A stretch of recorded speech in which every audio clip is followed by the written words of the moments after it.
tardes a toda la República Dominicana. Gracias una vez más por acompañarnos en esta plataforma de comunicación que es el Tribunal de la Tarde. Algunos cuestionan y hasta preguntan, ¿dónde puedes, si acaso existe alguna receta o una especie de guía para poder explicar cómo se mantiene un programa ya casi por 14 años, diario, de manera interrumpida, cuyo formato sea justamente el informativo, el noticioso? La respuesta es sencilla, es asumir cada día el compromiso de llevarte las informaciones, los comentarios, las entrevistas y desde nuestra plataforma de comunicación, pues ofrecerte la más variada gama de opciones en cuanto a temas se refiere. Significa que cuando decides acompañarnos de 6 a 7 de la noche, vas a encontrar aquí, en este espacio, todas las respuestas. Inmenso placer en estar contigo. Soy Mildred Charlotte y te doy la más cordial de todas las bienvenidas. Saludo a mi compañera de labores, Susi Aquino Gotró de Mejía. Muchísimas gracias, Mildred. Feliz, como siempre, de compartir contigo este set y de llegar a toda esa gente que, como bien señalas, nos prefiere por una gran cantidad de años, ya más de una década en este espacio, el Tribunal de la Tarde, llegando a sus hogares para traerles no solamente información, no solamente contenido de tipo noticioso y periodístico, sino también, como es uno de los pilares de la comunicación, educar, pues traemos también contenido educativo y hoy precisamente vamos a estar compartiendo sobre un tema muy interesante que es la toxicidad en los alimentos y el colesterol. Los temas de salud, si se abordan desde el punto de vista de la orientación a los ciudadanos, siempre van a traer consigo buenas nuevas de medidas que debemos tomar para cuidar de nosotros y de los nuestros. Bueno, tengo una noticia que realmente me laceró el alma cuando escuchaba ayer de que 3 personas murieron en una situación, en una discusión por un tema de un parqueo. Lo que se habla es que en la zona de La Toronja de Santo Domingo Este, esas comunidades, porque muchas veces uno no entiende todo lo que es capaz de derivarse de lo que viene por cuando se producen esos asentamientos humanos sin ningún tipo de regulación. Es decir, una persona en muchos casos, y Santo Domingo Este tiene esa grave situación, eran terrenos que fueron ocupados de manera ilegal. Se montaba una casa, después venía otra casa, sin ningún tipo de condiciones, y luego pues ese sector de una manera u otra comienzan a hacer presión a las autoridades, las primeras que son los gobiernos locales, le hace los ayuntamientos, para que le generen una serie y suerte de servicios porque se formaron sin ningún tipo de planificación. Entonces, se da el caso de que los ayuntamientos, y es interesante, Susi, porque los políticos en campaña pues van promoviendo, ya tienen un grupo, un asentamiento humano, ya tienen votos y comienzan que después en un momento le llevan la energía eléctrica, después le prometen y les llevan las calles y bueno, se van formando y eso pues se da un efecto imitación y dominó y por eso Santo Domingo Este, de manera muy particular, tiene grandes ocupaciones de espacio que surgieron de esa forma no planificada, no organizada. Entonces, en muchas situaciones se da que las casas, al no haber muchas veces ni siquiera las calles, es como un espacio que se deja entre una y otra, no hay como un respeto claro ni una demarcación. En este caso no fue la excepción. Es una casa que se construyó, se levantó y hay un problema claro del tema del parqueo. Era un pleito que no, una situación, una discusión que no se dio ayer. Ayer se materializó, lamentablemente ya con vías de hecho y la pérdida irreparable de 3 personas muertas y un niño herido, ¿no? Por un tema de una discusión de un parqueo. Y esa discusión, ese parqueo, observen ustedes que se da también, como se dice el caso de La Toronja, pero también recordamos el caso de un parqueo del ingeniero que mató a otro por la misma situación. O sea, quiero explicar que no es solamente exclusiva, como dije que primero por el tema del asentamiento irregular, pero aquí en estos barrios se ve de manera muy puntual. No hay aceras, no hay contenes. Entonces la gente utiliza ese espacio, utiliza ese espacio para poner desde un taller de pintura, y cuando digo taller no es un taller, es que comienzan a arreglarte un carro, o a pintarte un carro, a desabollarte un carro, o usted que tiene el talento para freír, usted saca su, ¿cómo se llama esto? Su fogón y pone a donde usted entienda que puede pasar más gente sin tomar en cuenta que el humo, la bulla va a molestar al otro. Este hecho fue el resultado de un tema mal canalizado, de un tema donde no hubo ni la autoridad, primero no hubo un manejo no hubo un manejo de las emociones, de un abordaje, una administración, una gerencia de emociones de manera correcta, de adecuada. Y un problema porque cuando lo que se dice las familiares es que las personas, parte de los que murieron, parquearon un carro frente donde el señor tiene su marquesina. Y cuando él iba a salir, se produjo esa situación. Entonces, es lamentable porque fueron muertes que pudieron evitarse. Así es. Pudieron evitarse. Primero con inteligencia emocional, si no la hubo, por lo menos que pudiera involucrarse una autoridad. Y esa autoridad, y recuerdo, y me permito, Susi, ya que para hacerte la palabra, cuando tuve la oportunidad de trabajar en la alcaldía de Santo Domingo Este, conocí un caso que gracias a Dios no terminó así, por una intervención, y lo digo con mucho del alcalde que instruyó en una visita que hizo a la magistrada Raquel, que era la encargada que tenía que ver con asuntos la representante de la fiscalía en la alcaldía, porque había una persona con una discapacidad y vivía, su entrada por la discapacidad que tenía, vamos a decir, como una especie de rampa, aprobada por el mismo ayuntamiento. Pero había un vecino que entendía que su carro, ahí había más sombra y lo parqueaba todos los días. Oh, Dios mío. Imagínense la situación, cada vez que esa joven tenía que salir de su casa, tenía que exponerse, como pasó en 3 ocasiones, que se cayó y se fracturó incluso la otra extremidad, que era un problema de discapacidad motora, una pierna. Pero cuando el ayuntamiento pudo intervenir, evitó esa situación. Aquí faltó gerencia emocional, en este caso, y haber ido a donde una autoridad que pudiera mediar en este conflicto. Porque, vamos a hablar claro, son hechos que después que acontecen, sencillamente uno dice, se pudo haberse evitado. Y sobre todo, Mildred, que precisamente como señalas, cuando estos hechos acontecen, no hay más nada que hacer, porque luego que perdemos la vida humana, nada es recuperable. Nada que acontezca puede devolver la vida de esas personas que por un acto de inconsciencia se vieron envueltos en este tipo de dificultades, en este tipo de situaciones que nos hacen avergonzarnos como dominicanos de lo que mostramos que es una parte de nosotros. Estas reacciones de una manera abrupta, de una manera inconsciente. Y creo que aparte de señalar los aspectos que tú has mencionado, algo que tiene en común este tipo de acciones desde el punto de vista de los ciudadanos que se vieron envueltos en este tema es la falta de educación de hogar, de buenos principios, de buenos valores, de actuar por un camino correcto.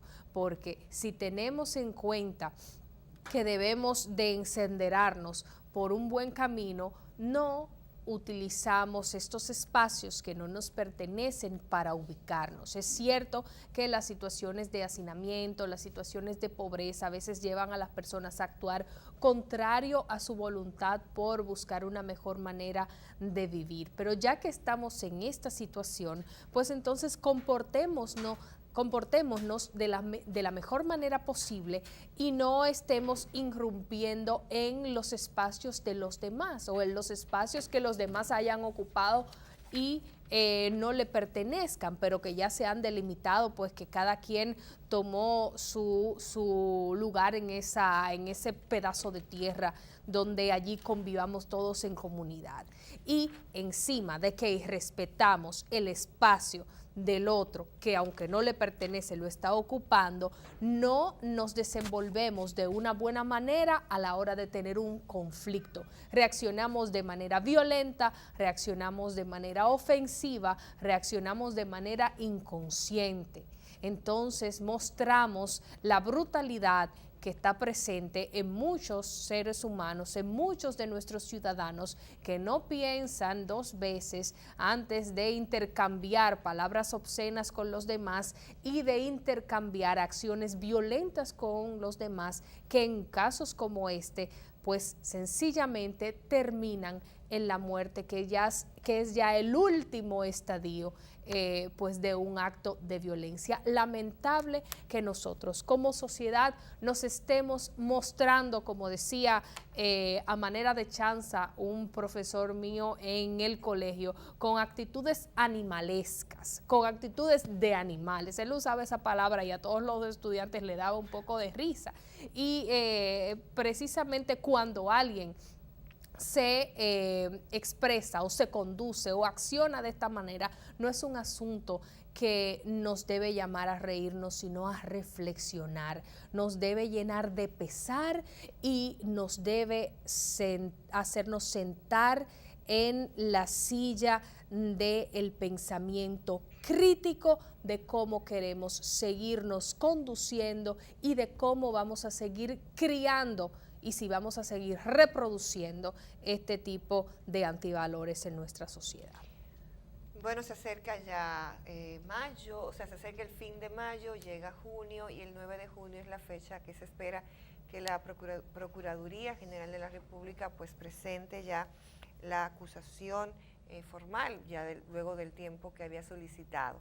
Y una de las piezas claves en este proceso es justamente las informaciones que iban a ser dadas por la Cámara de Cuentas, porque es el expertise básico para poder hablar de una sobrevaluación en las obras. Y aparentemente todavía en este caso, el caso de Brecht, la Cámara de Cuentas no ha suministrado esta información. Antes del resumen, ¿ya usted se montó en el teleférico?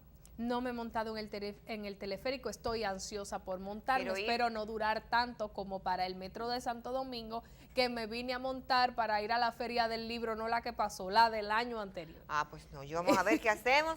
Vamos a hacer un tour, vamos a hacer un tour a montarnos. Medios Jumarpo en el teleférico. Sí, exacto, Jumarpo en el teleférico.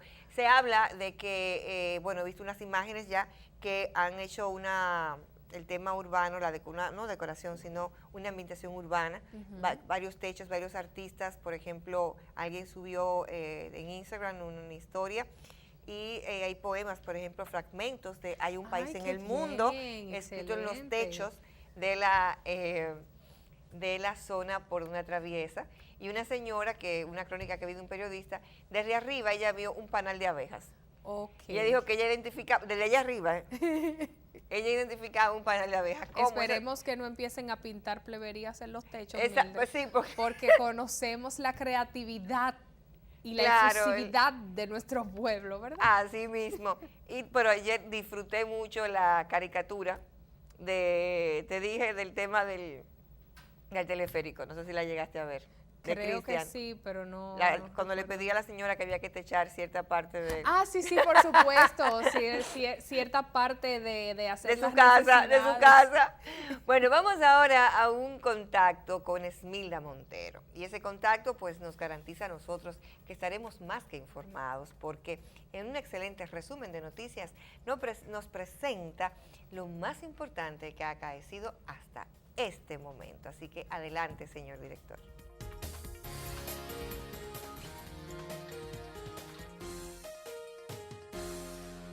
No existe tal brote de varicela, lo que hay es un movimiento estacionario de enfermedad similar a lo que sucede con las gripes, aseguró Rafael Augusto Sánchez Cárdenas, ministro de Salud Pública y Asistencia Social, al girar una visita a la maternidad La Altagracia, la primera de una serie que realizará por los diferentes hospitales públicos del país. Y lo que existe es un movimiento estacionario de esta enfermedad, esto es como la gripe, por lo que esto no es una epidemia ni nada por el estilo, no hay motivos para alarmarse, indicó Sánchez Cárdenas. El ministro de Salud dijo que no existen vacunas que se apliquen para esto, sino que la población debe aplicar medidas de higiene en todos los sentidos. Sánchez Cárdenas fue guiado por el hospital en reconstrucción por el director de la Oficina de Ingenieros Supervisores de Obras del Estado, Francisco Pagán, quien le comunicó los avances del centro y anunció que estaría listo para el mes de agosto. El director de la Policía Nacional informó que apresó en el sector de Huachupita, al raso de esa institución, acusado junto a su padre de haber matado a 3 personas y causarle heridas a un niño de 4 años en una discusión por un parqueo en la Toronja de Mendoza, en Santo Domingo Este. El mayor general Neyaldrin Bautista deploró los niveles de violencia que afectan al país, del cual no escapan los miembros de esa institución. Asimismo, dijo que Juan David Cueva Acosta ya está en manos de las autoridades y que se realizan los trámites correspondientes para someterlo a la justicia. En su informe preliminar de ayer, la policía dijo que Cuevas Acosta propinó varios disparos que cegaron la vida a Miguel Ángel Montero de Olio, Erickson Fernando Ramírez y Miguel Luis Sosa Santana e hirieron al menor Erickson Isaac, de 4 años de edad, quien se encuentra fuera de peligro. El bloqueo al acceso a una vivienda habría sido el detonante del conflicto.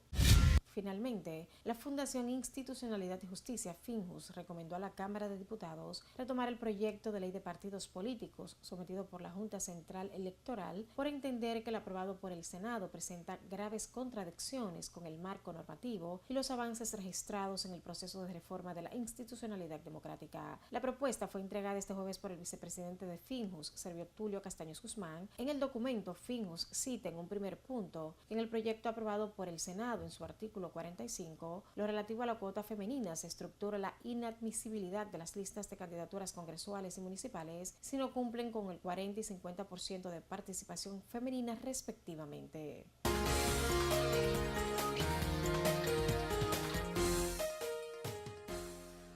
Gracias a Esmilda Montero por el resumen de las informaciones más importantes de este día.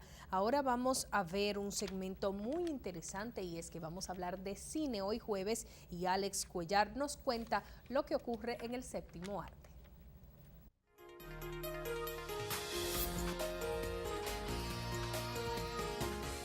Hola, ¿cómo estás? Qué bueno que nos acompañas nuevamente aquí a Hollywood detrás de cámaras. Esta vez, el equipo de producción y un servidor te hemos preparado algo muy especial. Vamos a hablar de 2 películas y una serie. Y vamos a comenzar por invitarte a apoyar el cine dominicano. Mira, no se trata solamente de estar criticando que si usan los mismos guiones, que si todas las películas son iguales. La verdad es que honor a quien honor merece, porque se están esforzando mucho, le están metiendo billete a las producciones, como por ejemplo la película que te vamos a recomendar, El fantasma de mi novia. Se dice que se gastaron más de $2 millones en realizarla. Y les creo, hacer cine no es nada fácil. Además, desde hace un tiempo ya están incorporando elenco multinacional, o más bien internacional, y eso son muy buenos pasos. Es verdad que estamos lejos de lo que está haciendo Hollywood, pero estamos dando pasos agigantados y muy buenos. Por eso queremos recomendarte esta película. No te la pierdas. Desde el 3 de mayo está en cartelera y si no la has visto, pues ve con toda la familia. Si ya la viste, regresa porque tiene detalles que no te puedes perder. Además, Francis Disla, que es el director, pues ha incorporado también elenco internacional. Algunos de los actores, William Levin, el colombiano, que es, sí, el amor platónico de muchos. Carmen Villalobos, bueno, sí, también es el amor platónico de muchos de nosotros. Y Fausto Mata, por hablar de algunos de los actores. El fantasma de mi novia, no te lo pierdas que ya está en cine. Y nos quedamos, pero ahora para hablar de un estreno. Hace muy poco llegó aquí al país y lo estaban esperando. Mira, aquí tenemos a 2 fans divididos. Algunos que siempre están esperando estas películas, mordiéndose las uñas a ver qué nos trae nuevo Star Wars. Y otros de tantas que han hecho, pues ya no saben dónde están. Pero para los dos tenemos algo preparado. Vamos a hablar de Han Solo, una historia de Star Wars. Bueno, ¿nos acompañas? Venga, vamos a ver esto.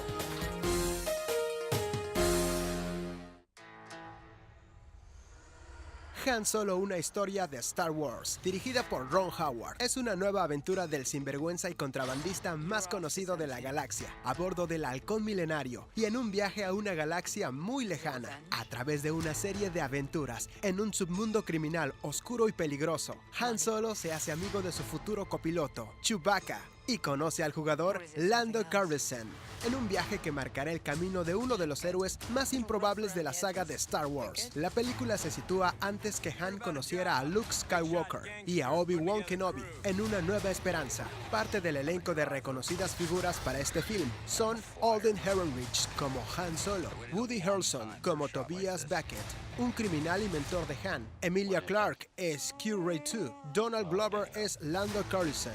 Han Solo, una historia de Star Wars, ya está en los cines.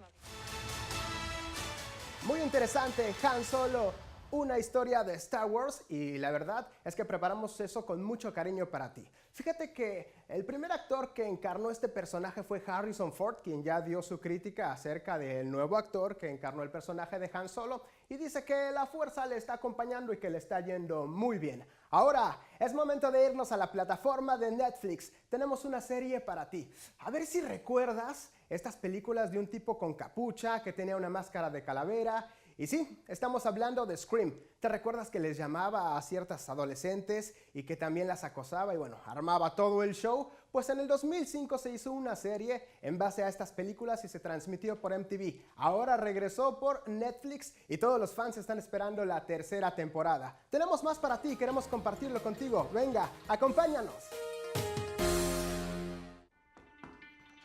La trama sucede después de las películas de Scream, ya en una sociedad en la que el teléfono móvil, chats y redes sociales están muy presentes. No es necesario que hayas visto las películas anteriores. A lo largo de la temporada te enterarás de toda la historia. Ellos son parte del elenco de esta serie. William Fitzgerald como Emma Duval, Bex Taylor Close como Andrew Jensen y John Carna es Noah Foster. La historia comienza cuando un incidente de ciberacoso resulta en un brutal asesinato. Un grupo de adolescentes con dos viejas amigas luchando por reencontrarse se convierten en sospechosos, objetivos y víctimas de un asesinato que pudo haberse inspirado en una matanza ocurrida años atrás, que sigue persiguiendo a los habitantes del lugar. Scream, la serie por Netflix.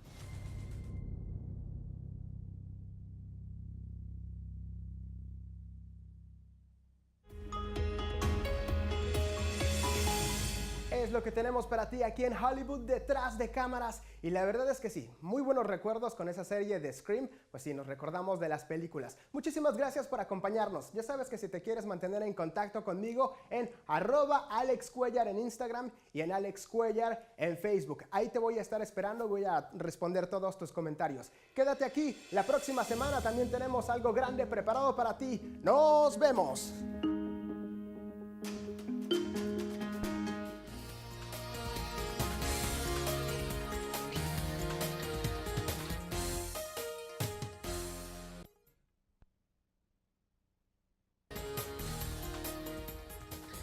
Damos la bienvenida en nuestro espacio, creo que es la primera vez que nos acompaña, ¿verdad? Sí, sí. La nutrióloga, bióloga y farmacéutica Herodita de Jesús Calcaño.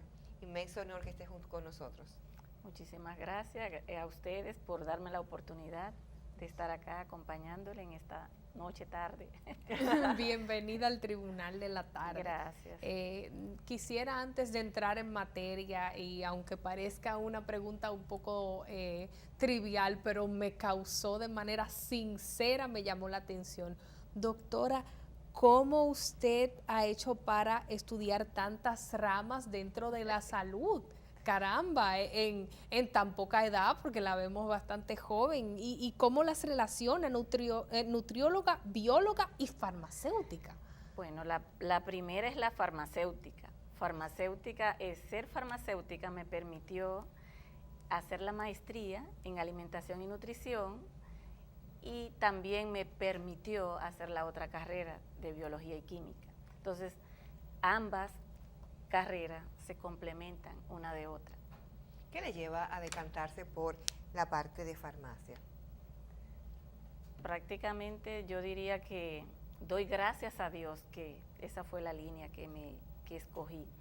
Y esa es la parte que nosotros a nuestros alumnos especialmente le proyectamos y específicamente dar a conocer el verdadero rol del farmacéutico, porque no necesariamente vamos a ver el farmacéutico en el ámbito de medicamentos. Por eso le decía que son dos carreras que se complementan prácticamente. Entonces, nunca se puede imaginar las personas que un farmacéutico es un especialista en nutrición. Ha sido como difícil convencer el pueblo de que lo entienda así, pero resulta que los especialistas en nutrición son egresados de nuestra escuela. La escuela de farmacia es la que tiene la maestría en alimentación y nutrición, entonces todos los profesionales de ciencia de la salud especializados en nutrición es en nuestra escuela. Pero quiero irme un poquito más atrás, cuando terminas el bachillerato. Ok, Que ¿qué me induce? Tienes ya la ilusión del deseo de entrar a la universidad. Exacto. Entonces, por el perfil suyo, buen estudiante es. Sí. Okay. Aplicado y buen estudiante. Entonces, pero ¿por qué tomar el pensum de farmacia? ¿Por qué dirigirse a esa facultad? Farmacia es arte y ciencia, y desde pequeña prácticamente como que todo me inclinaba a hacer mezclas, a hacer cosas, y prácticamente, como lo digo, es arte y ciencia. Entonces, cuando tú tienes esas destrezas de trabajar el arte, que es la belleza, inmediatamente tú te induces para el área específica. Ahora bien, en el tiempo que soy bachiller, no fue una cosa de familia, que tú vas a estudiar farmacia, sino que eso fue como el destino que me llevó allá. Cuando tú llegas a la Universidad Autónoma de Santo Domingo, te hacen un test, y ahí te dicen para qué tú das, para médico, para abogado, de acuerdo al test que te hacen, de acuerdo a la evaluación. Entonces, ellos mismos te inducen bueno, usted puede estar con las condiciones para ser bioanalista, para ser enfermera, para ser médico, y yo me incliné para farmacia. Qué bien. Gracias a ¿Y qué Dios. tanto, doctora, estamos con la afluencia de personas queriendo capacitarse en la rama farmacéutica? Porque recuerdo que hace unos años, cuando algunas primas de mi padre estaban estudiando, estaba muy en boga estudiar farmacia. Exacto. Sin embargo, recientemente no escucho mucho ese interés tan ferviente.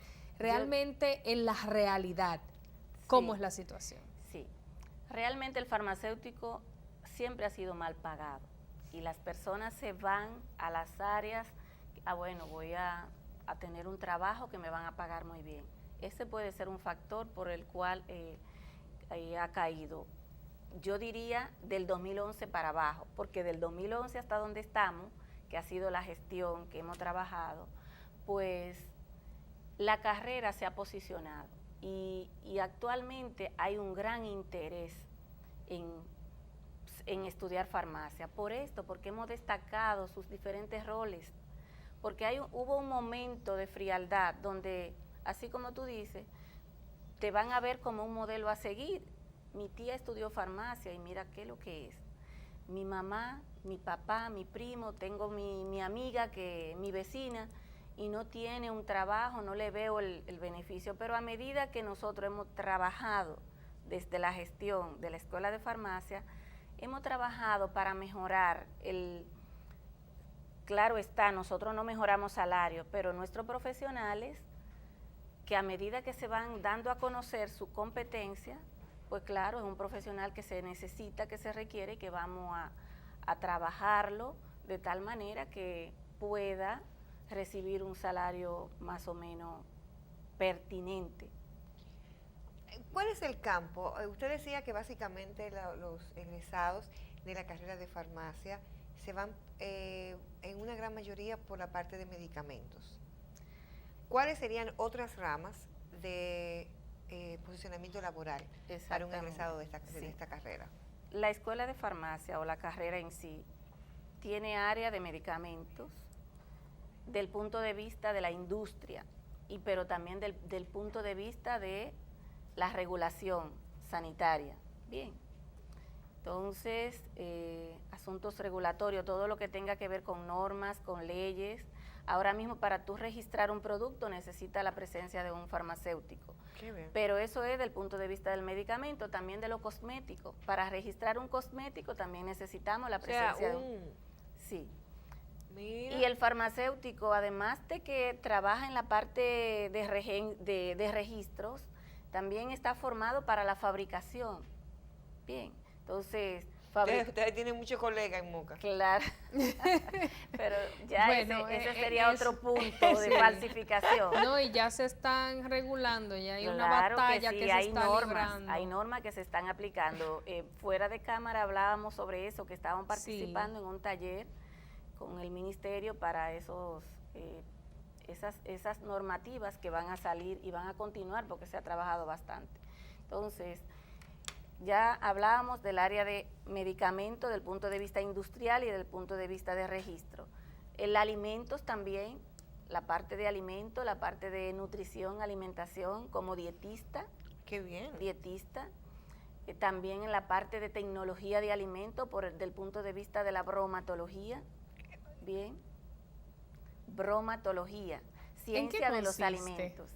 Ciencia de los alimentos. Entonces, cuando un alimento debe ser vigilado desde el inicio hasta que llega al consumidor, vigilada su calidad. Entonces la bromatología se encarga de eso, el estudio microbiológico, las normas de almacenamiento, las buenas prácticas de almacenamiento, las buenas prácticas de transporte, con un solo objetivo, que el producto llegue con calidad óptima al consumidor. Entonces, el farmacéutico es el experto para hacer eso. Qué bien. Otra área también que él se desarrolla, que es una de las que más se conocen, es la parte comunitaria. Las farmacias comunitarias, que se está trabajando duramente para que el profesional farmacéutico esté ahí, presente. Para aperturar una farmacia tiene que ser por un farmacéutico, aunque no sea el dueño. Lo correcto es que esté para que dé una atención farmacéutica asistida, una orientación correcta para evitar posibles interacciones medicamentosas, para evitar el uso irracional, que es un tema para tratar, porque prácticamente es una responsabilidad. Cuando hablamos de uso racional, es una responsabilidad no solo del farmacéutico, es del equipo completo de salud, del médico, del distribuidor, del consumidor también, para que actúe de forma responsable frente a una automedicación. Entonces, todos esos roles también lo desempeña el farmacéutico, es el orientador, es el guía. Otra área también es la parte clínica, la parte hospitalaria y clínica, para hacer una monitorización, especialmente esos pacientes que son polimedicados. Aquellos pacientes, para poner un ejemplo, con enfermedades crónicas no transmisibles. ¿Qué es un paciente polimedicado, doctora? Aquellos pacientes que son hipertensos, que son diabéticos, que tienen otras condiciones de salud y tienen que utilizar varios medicamentos al día. Perfecto. Entonces esos son medicamentos que están en alto riesgo. ¿Por qué? Porque usan muchos medicamentos y si no hay una vigilancia, si no hay un control, una monitorización, fácilmente puede haber una interacción. Entonces, en ese momento es que se necesita una buena orientación farmacéutica. Entonces, ¿cuántas áreas no hemos mencionado? Ahí le falta una muy importante. ¿Cuál? Interpretar lo que dicen los médicos en las recetas. Que hay que hacer un curso, de verdad. O sea, Exactamente. hay que hacer un curso. Un curso de caligrafía intensiva y legibilidad. De traducción. Traducción. Exactamente. Doctora, hemos planteado un tema al inicio del programa, que nos hemos ido pues por las áreas farmacéuticas y sus campos de trabajo y todavía no hemos entrado ya en materia. Se mencionó en las explicaciones que usted daba sobre la parte de nutrición, componentes de los alimentos y demás. Y teníamos pensado hablar sobre la toxicidad de los alimentos y el colesterol. ¿Cuándo podemos decir que un alimento es tóxico y qué relación tiene esto con el colesterol en el paciente? Bueno, tendríamos que abarcar mucho, una palabra, yo diría, triple, infecciones alimentarias.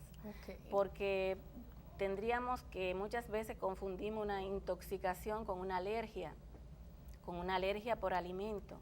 Y cuando hablamos alergia, pues hay muchos factores que van a incidir, puede ser causas genéticas, en este caso una idiosincrasia, o porque ya el paciente ha estado en contacto con la sustancia, con el alimento en este caso, y presenta una reacción alérgica. Específicamente entonces la toxicidad, nos vamos a quedar solo con toxicidad. Entonces aquí pues las causas pueden ser varias. Toxicidad, el nombre lo dice, hay una presencia de una toxina. El alimento ha sido contaminado, puede ser de origen animal, vamos a decir, o un enlatado que no haya pasado por las medidas correctas, pues fácilmente puede quedarse un Clostridium ahí, que puede ser tóxico, y si no se ha sometido a un control correcto, pues la única víctima siempre va a ser el paciente. Entonces, lo primero es eso, el término de intoxicaciones alimentarias por varias causas, porque el alimento se contaminó en la forma donde se elaboró o se almacenó. Esa puede ser la forma de poder que esa toxina contamine ese alimento, o porque se haya degradado. Me estoy enfocando en los alimentos de origen marino, generalmente causan intoxicaciones, para no decir que el alimento donde se almacenó hubo un derramamiento de una sustancia tóxica, o porque hubo un mal manejo de un pesticida. Es decir, que son muchas las causas que pueden desencadenar una intoxicación alimentaria. Eso me ocupa, Erótida, en el aspecto de que las cadenas, por ejemplo, las cadenas por las cuales pasa un alimento. Vamos a imaginarnos un pescado, ¿no? Que lo ideal sería uno comérselo de donde lo traen ahí, pero tiene que pasar por toda una cadena de transporte para la comercialización. O sea, el tema de la temperatura, exacto, el tema de que si se va la luz no te preocupes, ciérralo, no hay planta, lo que tiene que hacer no abre el freezer. Sí. Entonces ese congelar y descongelar es un peligro grande. Y hablemos cuando regresemos de qué responsabilidad tienen estas cadenas, por ejemplo los supermercados, los almacenes, en algo que aparentemente pudiera ser algo normal, que son los freezers. ¿Cuáles son las características, las condiciones para que el freezer o el lugar donde se almacena ese pescado o esa carne no se convierta en un lugar para que genere toxinas? ¿Te parece? De eso hablaremos cuando regresemos. Esté en el aire esta tu plataforma de comunicación, el Tribunal de la Tarde.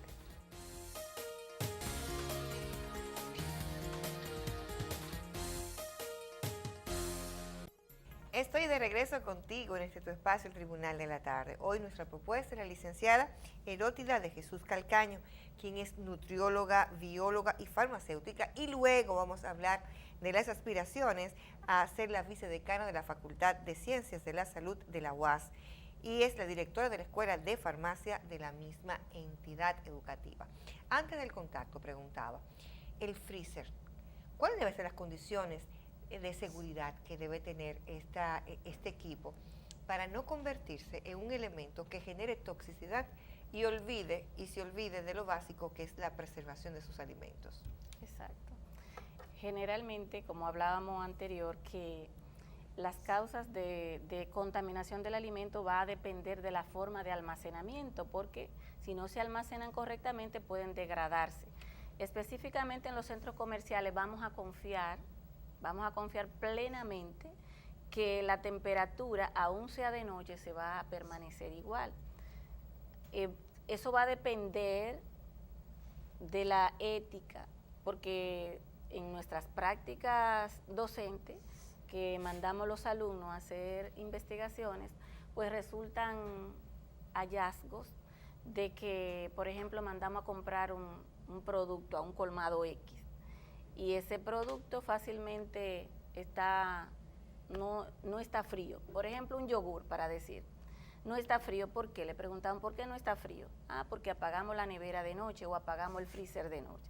Entonces ya con eso te doy la respuesta. Claro. Si no hay ética, si no hay una persona, una empresa que se respete, que sepa que los productos que están ahí deben estar en una temperatura estable, porque si lo cambiamos de temperatura, pues fácilmente pueden degradarse. Esto es lo que llamamos la cadena de frío.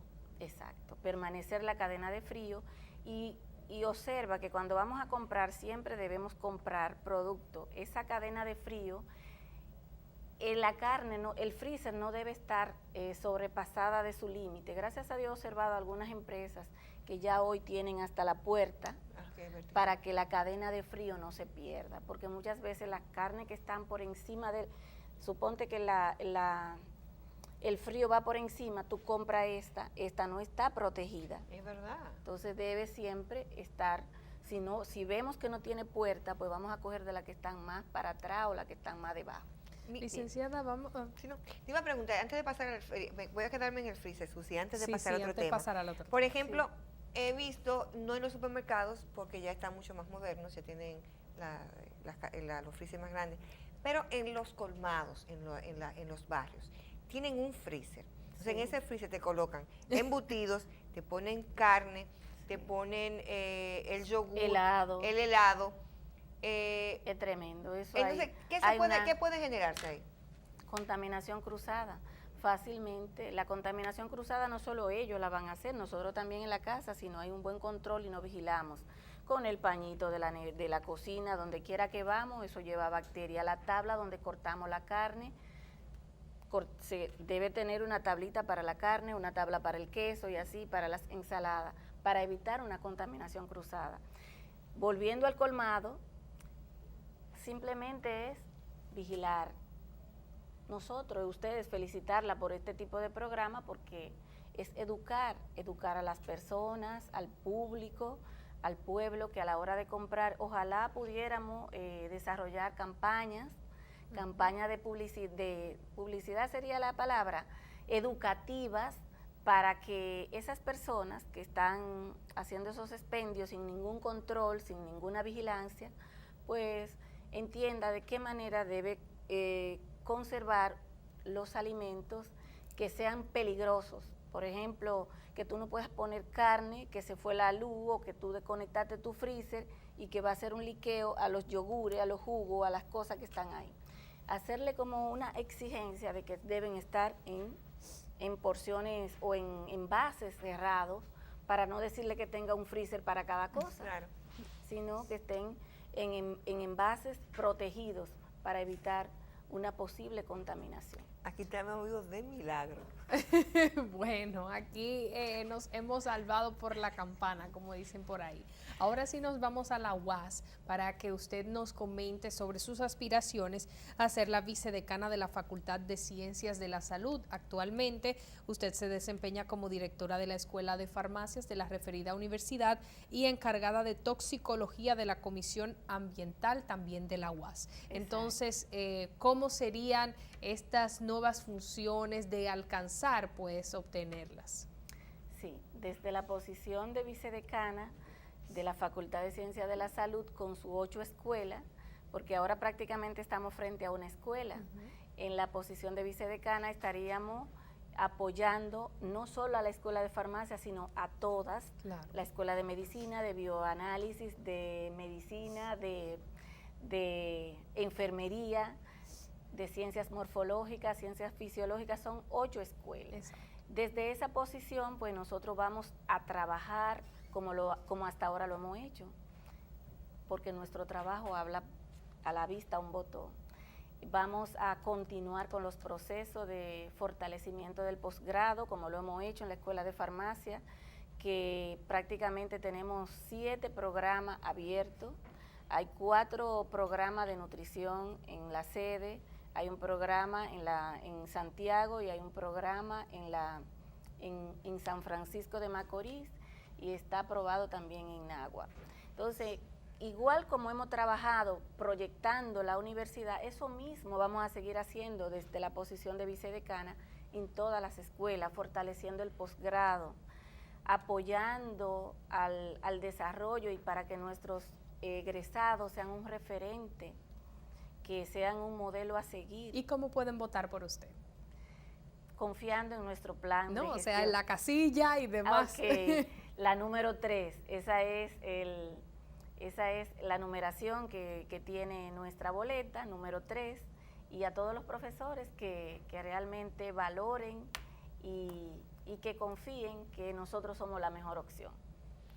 Bueno, pues la mejor, bueno, yo creo que a la gente preparada no se le desea suerte. No, se le desea éxito.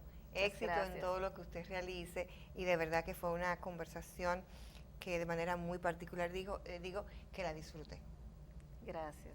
Le agradecemos grandemente habernos acompañado en esta entrega del Tribunal de la Tarde. Para Mildred, Charlotte y para mí ha sido un honor no solamente compartir con la licenciada, sino también llegar hasta sus hogares. Será hasta mañana cuando este espacio, con la misma calidad del programa que le presentamos hoy, volverá a entrar en sus casas. Bye bye.